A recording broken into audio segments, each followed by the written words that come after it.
Bonjour Laetitia Spetchinski, docteur en relations internationales et spécialiste de la Russie. Merci de nous rejoindre.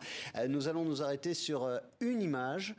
Hier soir, Vladimir Poutine a réuni devant les caméras ses ministres chargés de la sécurité et certains responsables militaires. Je pense qu'on va voir cette image dans quelques instants.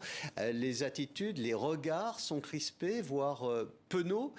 Vladimir Poutine veut montrer que l'autorité est là, la sécurité est assurée. N'empêche, c'est la première fois en 23 ans qu'une brèche est apparue. Est-ce que ce qu'il s'est passé peut avoir des conséquences ? Effectivement, depuis hier, Vladimir Poutine a multiplié les messages d'appel à l'unité nationale et de félicitations à ceux qui ont défendu la Constitution et la stabilité. Il a utilisé plusieurs fois ce genre de termes. Il a dénoncé les tentatives de ceux qui voulaient apporter le trouble, en russe smut, la difficulté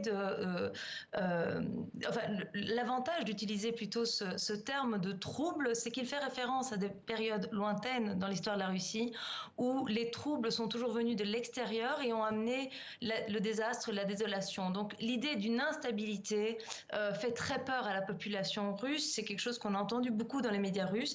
Et donc c'est clairement sur ce terrain-là que Poutine se positionne, celui du maintien de la stabilité. Et le genre de réunion qui est tenue avec les membres du Conseil de sécurité, avec les forces de l'intérieur, avec l'armée, c'est effectivement une consolidation de toutes ces forces qui doivent lui être loyales pour promettre au peuple russe une forme de stabilité. Donc ça, c'est vraiment le message essentiel de Vladimir Poutine pour l'instant. Le défi qui est arrivé, c'est un défi majeur à la stabilité. Il faut rappeler que Wagner n'est pas la seule compagnie militaire privée en Russie.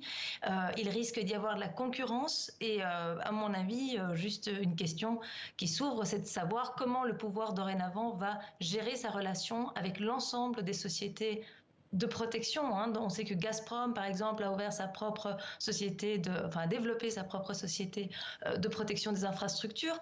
Il y a plusieurs sociétés privées. Après ceci, quel est le rapport que l'État va entretenir avec ses forces paramilitaires ou de sécurité en Russie? Ça, c'est une question importante à mon avis. Pour rester sur la thématique de la défense, est-ce que cette crise peut également avoir des conséquences sur le terrain durant cette opération spéciale en Ukraine ? Alors j'imagine que oui, d'abord parce que les autorités russes doivent se préoccuper d'une situation intérieure. C'est mécaniquement le temps qu'ils devraient consacrer à la gestion de leur opération militaire spéciale, ils ne l'ont pas. Ils ont des réorganisations dans la logistique de l'armée qui sont considérables. Une partie, quand même, Wagner est parti avec des armes qui leur avaient été livrées par le système de procurement russe. Donc, en termes d'approvisionnement en armes, en termes de chaîne de commande, en termes de temps, je veux dire, ça ne peut pas ne pas avoir d'impact sur la situation en Ukraine.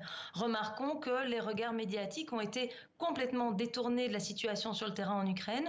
Depuis ce week-end, on reparle de la situation intérieure russe comme on ne l'avait plus fait depuis 1 an et demi, en fait. Notamment les questions économiques et tout ce qui s'est passé ce week-end ?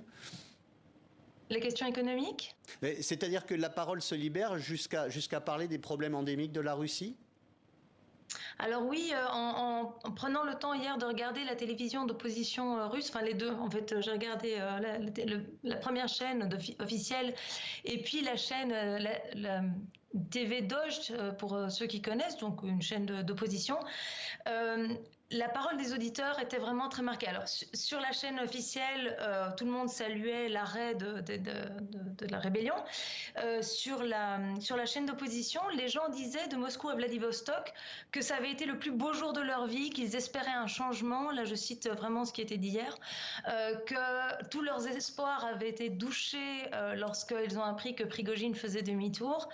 Donc, une parole que je n'imaginais pas, parce que les gens dont on nous dit qu'ils redoutent le changement, en fait, là, ils l'espéraient.